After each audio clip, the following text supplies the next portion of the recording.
Baik, bismillahirrahmanirrahim. Assalamualaikum warahmatullahi wabarakatuh. Apa kabar teman-teman sekalian? Jumpa lagi bersama saya di channel Ruang Info. Pada video kali ini, saya akan memberikan informasi terkait tentang mekanisme terbaru dari penentuan hasil akhir seleksi CASN P3K Formasi Guru. Oke, jadi sebelum kita masuk ke pembahasannya, bagi teman-teman yang baru bergabung, silakan untuk subscribe terlebih dahulu. Baik, terima kasih. Jadi berita ini saya kutip dari m.jpnn.com. Oke, kita baca saja. Nah, pengumuman kelulusan P3K Guru tahun anggaran 2023 itu diperpanjang hingga 22 Desember. Awalnya, jadwal yang sudah ditetapkan dari BKN itu selaku Ketua Panselnas CASN yaitu menetapkan durasi pengumumannya itu berada di sekitar 6 hingga 15 Desember. Kemudian, perpanjangan pengumuman ini menurut Deputi Bidang Sistem Informasi Kepegawaian atau SINKA dari BKN, Pak Suharmen, itu mengatakan karena masih adanya beberapa informasi dalam proses pengolahan data.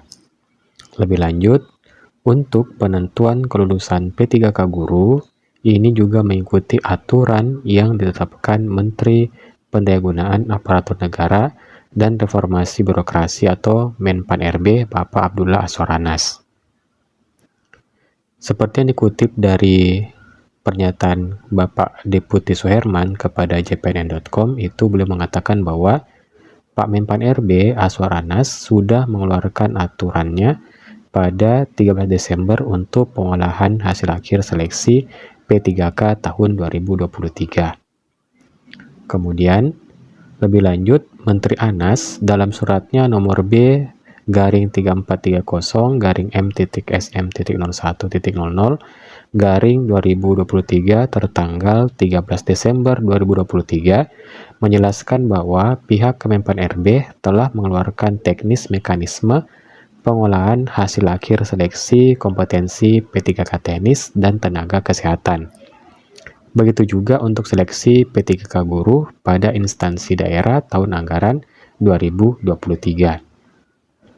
Kemudian, adapun dasarnya berdasarkan pada pengadaan pegawai pemerintah dengan perjanjian kerja atau P3K itu tahun anggaran 2023 yang pada saat ini sedang dalam tahapan pengolahan hasil akhir seleksi.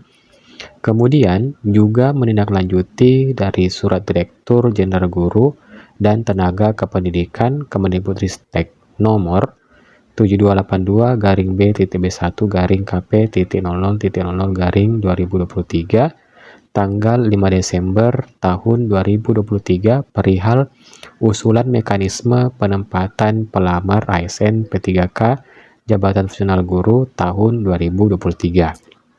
Nah, sekarang kita masuk ke intinya ya. Berikut penjelasan teknis mekanisme pengolahan hasil akhir seleksi P3K tahun 2023.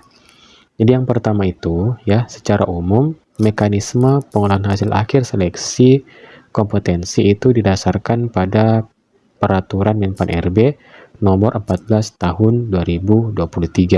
Lebih lanjut, informasi kedua, yakni tentang pengisian kebutuhan khusus secara berurutan diberlakukan bagi yang pertama peserta ex honorer K2 yang berperingkat terbaik, ya. Yang kedua itu bagian B, peserta tenaga non-ASN yang berperingkat terbaik. Adapun yang ketiga, yakni pengisian kebutuhan khusus bagi pelamar prioritas seleksi P3K Guru pada instansi daerah secara berurutan diberlakukan bagi pelamar untuk honorer K2, guru non-ASN di sekolah negeri, kemudian lulusan PPG, dan guru di sekolah swasta. Oke. Kemudian yang keempat, pengisian kebutuhan umum itu diberlakukan bagi peserta yang memenuhi nilai ambang batas dan berperingkat terbaik. Sedangkan untuk poin yang kelima, dalam hal masih terdapat kebutuhan khusus dan kebutuhan umum untuk pelamar penyandang disabilitas yang belum terpenuhi, maka kebutuhan tersebut dapat diisi dari pelamar peringkat terbaik masing-masing kategori kebutuhan. dalam hal ini kebutuhan khusus dan kebutuhan umum, dengan jabatan dan kualifikasi pendidikan yang sama. Terus bagian yang keenam, dalam hal masih terdapat kebutuhan umum yang belum terpenuhi setelah diberlakukan ketentuan pada angka 5, maka kebutuhan tersebut diisi oleh peserta pada kebutuhan khusus yang telah memenuhi nilai ambang batas dan berperingkat terbaik dengan jabatan dan kualifikasi pendidikan yang sama.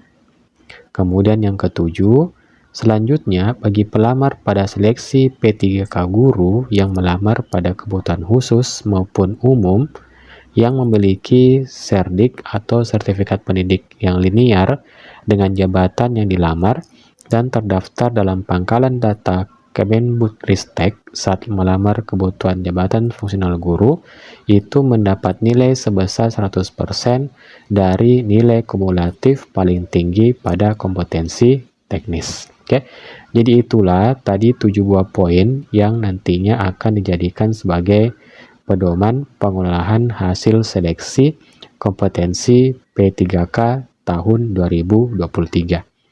Kalau begitu, sekian informasi yang bisa saya berikan. Semoga bermanfaat. Sekian dari saya.